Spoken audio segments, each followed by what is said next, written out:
भारत के प्रधानमंत्री मोदी की जिनपिंग और पुतिन के साथ मुलाकात ट्रंप को हैरान परेशान करने के लिए काफी है, क्योंकि दुनिया की 40% आबादी, 31% जीडीपी के लीडर, 51% परमाणु बम, परमाणु हथियार भी अमेरिका से 1127 ज्यादा। यकीनन ये जो तस्वीरें है वो अमेरिकी राष्ट्रपति डोनाल्ड ट्रंप की रात की नींदें उड़ा देगी। जहां वो टैरिफ लगाकर भारत पर दबाव बनाने की कोशिश कर रहे थे, लेकिन यह दांव उनका उल्टा पड़ता नजर आ रहा है। या यूं कहें कि जाल फेंका था किसी और को फंसाने के लिए, लेकिन खुद उसमें डोनाल्ड ट्रंप फंसते नजर आ रहे हैं।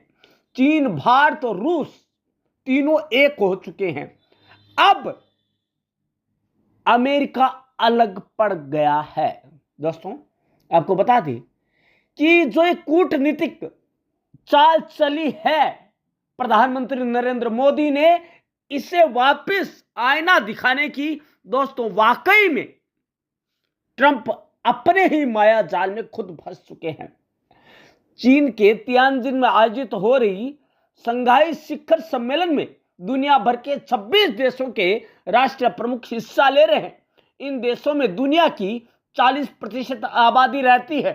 इसको लेकर अमेरिकी राष्ट्रपति डोनाल्ड ट्रंप वाकई में हैरान परेशान नजर आ रहे हैं। दोस्तों, चीन के तियानजिन में आयोजित हो रहे शंघाई शिखर सम्मेलन एससीओ में भाग लेने के लिए पीएम मोदी शनिवार को चीन पहुंच चुके हैं।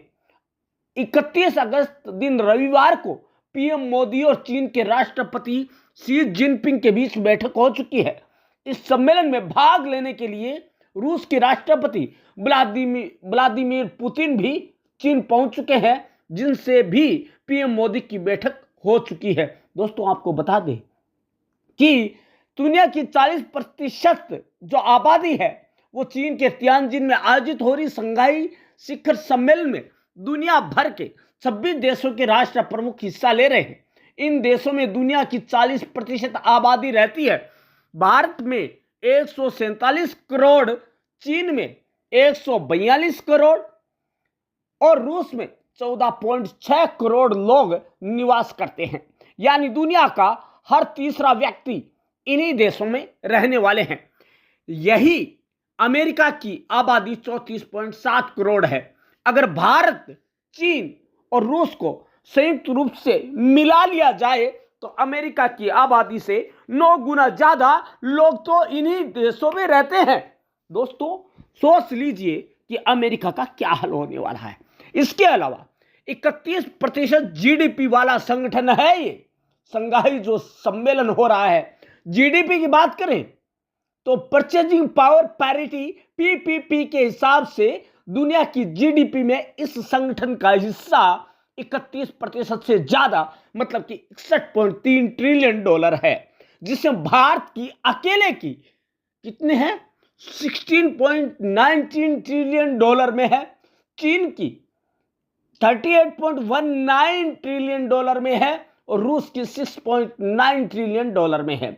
वहीं अमेरिका की जीडीपी पीपीपी यानी कि purchasing power parity 29.18 trillion dollar है। यानी तीनों देश की संयुक्त जीडीपी अमेरिका से जस्ट डबल हो जाती है।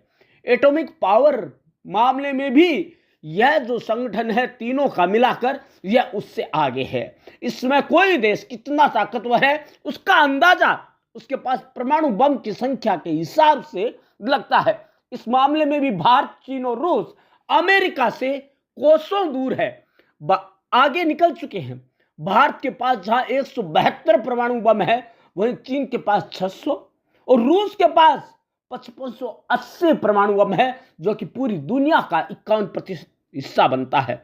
वहीं अमेरिका के पास कुल परमाणु बमों की संख्या मात्र 5225 है। यानी तीनों देशों के परमाणु बम को मिला ले तो ये इन देशों के पास अमेरिका से 1127 ज्यादा परमाणु बम होते हैं। अगर भारत और चीन दोनों मिल जाते हैं सही ढंग से तो क्या होता है, भारत, चीन और रूस के एक साथ आ जाने से अमेरिका को कई बड़े खतरों का सामना करना पड़ेगा। वैश्विक पटल पर अमेरिका का दबदबा खत्म हो जाएगा, वहीं उसके अर्थव्यवस्था को भी काफी नुकसान पहुंचता दिख रहा है। प्रोडक्शन हो जाएगा महंगा। अमेरिकी कंपनियां भारत में और चीन में अपने ज्यादातर प्रोडक्ट मैन्युफैक्चर करती है। अगर दोनों देश अमेरिका के खिलाफ एक साथ आ गए तो अमेरिकी सामानों का प्रोडक्शन महंगा हो जाएगा। आईफोन से लेकर लैपटॉप और सेमीकंडक्टर जैसी चीजों के दामों में भारी वृद्धि हो जाएगी, जिसका खामियाजा अंत में जाकर अमेरिका की जनता को ही भुगतना पड़ेगा। दोस्तों, अमेरिका के हथियारों की घट जाएगी बिक्री। दोस्तों, भारत, चीन और रूस के एक साथ आने से अमेरिकी न केवल अमेरिकी अर्थव्यवस्था को उसकी कीमत चुकानी पड़ेगी, बल्कि उसके हथियारों की बिक्री भी कम हो जाएगी। भारत जहां 2014 से अब तक खरीदे गए हथियारों में से 70% से ज्यादा अमेरिका से हथियार खरीदे हैं, इस साल अमेरिका से भारत ने F-35 फाइटर जेट खरीदने वाला था, लेकिन ट्रंप के द्वारा ट्रंप टैरिफ लगाने के बाद इस योजना को भारत ने ठंडे बस्ते में डाल दिया है। भारत रूस से 36% हथियार खरीदने के लिए साइन कर चुका है। दोस्तों, इंडो पैसिफिक में कमजोर होगा यूएस। दोस्तों, इन तीनों के एक साथ आने से भारत, चाइना और रूस का जो एक ट्रायंगल बन रहा है, उससे चीन का मुकाबला करने के लिए अमेरिका हमेशा से भारत को आगे बढ़ाता रहा है। इससे बड़ा कारण भारत का बाजार, सैन्य क्षमताएं, चीन से भारत के सतत संघर्ष, उसकी लोकेशन है। लेकिन अब जब भारत और चीन एक होने जा रहे हैं तो इंडो पैसिफिक में चीन का सामना करने के लिए अमेरिका के द्वारा बनाए गए भारत, जापान, ऑस्ट्रेलिया और अमेरिका का संयुक्त मंच क्वाड कमजोर हो जाएगा। दोस्तों, अब बात करते हैं उसके डॉलर की, जिसके दम पर वो नाचता रहा है, उसकी बात करते हैं। दोस्तों, तो आने वाले दिनों में डॉलर पानी मांगता नजर आए तो मत कहना, क्योंकि डॉलर का घट जाएगा दबदबा। दुनिया भर में व्यापार करेंसी के रूप में सबसे ज्यादा इस्तेमाल अमेरिकी डॉलर का किया जाता है, ये सब जानते हैं। लेकिन ब्रिक्स देश डॉलर के बजाय लोकल करेंसी में काम करते हैं। भारत भी ब्रिक्स का एक स्थायी सदस्य है। चीन और रूस का अधिकतर 95% व्यापार रूबल और युआन में होता है, वहीं भारत और रूस का अधिकतर व्यापार 90% रुपए और रूबल में होता है। ब्रिक्स देश मिलकर एक कॉमन करेंसी लाने की योजना पर काम कर रहे हैं। अगर ये तीनों देश मिलकर ये कोशिश को कामयाब कर देते हैं तो ब्रिक्स एक अपना पेमेंट सिस्टम बना सकता है, जिसका सबसे बड़ा प्रभाव अमेरिकी डॉलर पर पड़ने वाला है। इससे अमेरिका का डॉलर बेस्ड पेमेंट सिस्टम कमजोर हो जाएगा और डॉलर की कीमत में भारी कमी हो जाएगी और पानी मांगता नजर आएगा डोनाल्ड ट्रंप जो है वो अमेरिका की जनता के सामने। दोस्तों, वैश्विक मंचों पर अमेरिका के बन जाएंगे हाथ। दोस्तों, अभी रूस के द्वारा यूक्रेन पर हमले के बाद से अमेरिका ने रूस पर भारी सैंक्शन लगा रखा है। इस मामले में भारत न्यूट्रल रहा है। भारत, रूस और चीन के एक साथ आ जाने के बाद अमेरिका के द्वारा रूस पर सैंक्शन लगाना मुश्किल हो जाएगा। वैश्विक मंचों पर भी अमेरिका के द्वारा रूस के खिलाफ कोई प्रस्ताव लाना भी मुश्किल हो जाएगा। अमेरिकी think tank Carnegie Endowment for International Peace के विशेषज्ञ एस्ले डेलिस ने डोनाल्ड ट्रंप पर तंज करते हुए कहा है कि ट्रंप ही असली शांति दूत निकले। उन्होंने अपने मनमाने फैसलों से भारत को चीन के करीब ला दिया। उन्होंने भारत जैसे मित्र देश के साथ दुश्मनों जैसा व्यवहार कर विश्वासघात किया है। पीएम मोदी के चीन दौरे को लेकर एक्सपर्ट्स का मानना है कि चीन का मैन्युफैक्चरिंग सेक्टर पर दबदबा है, रूस का एनर्जी सेक्टर पर और भारत के पास सर्विस सेक्टर बेस्ड इकोनॉमी और बड़ा बाजार है। अगर तीनों एक साथ मिल गए तो ना सिर्फ ट्रेड बल्कि पूरी दुनिया की जियोपॉलिटिक्स बदल जाएगी। दुनिया सिंगल पोलर नहीं बल्कि मल्टीपोलर बनकर राज करेगी, जो कि अमेरिका कभी नहीं चाहेगा। लेकिन दोस्तों, अब होने को कौन टाल सकता है, क्योंकि स्वयं डोनाल्ड ट्रंप ने अपने पांव पर कुल्हाड़ी मारी है। भारत पर जो टैरिफ का एक बम फोड़ा है उसको लेकर वो चाहता है कि भारत उसकी सीज फायर को बात को मान ले और नोबेल पुरस्कार के लिए उसकी ओर रुख कर जाए। लेकिन नहीं, दोस्तों हम हैं, वो हमारी बात पर अडिग रहेंगे।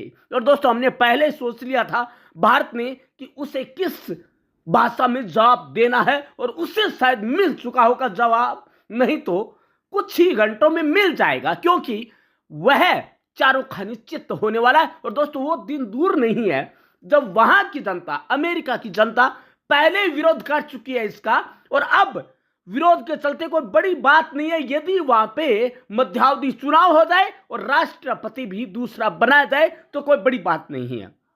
दोस्तों आप क्या सोचते हैं इस पूरे वाकये के बारे में, पूरे घटनाक्रम के बारे में? दोस्तों आपके अपने विचार और हमारे विचार जब जनता तक पहुंचेंगे तो एक नया इतिहास बनाएगा, नया एक प्रपंच रचेगा, एक नई जो कहानी बनाएगा। तो आपके विचार कमेंट बॉक्स के जरिए हमारे तक भेजने का प्रयास करें, कोशिश करें, और हमारा जो चैनल है उसको आप लोगों तक पहुंचाएं, ताकि वो भी ये जान पाए कि आखिर ये हो क्या रहा है दुनिया की जियोपॉलिटिक्स में। धन्यवाद दोस्तों।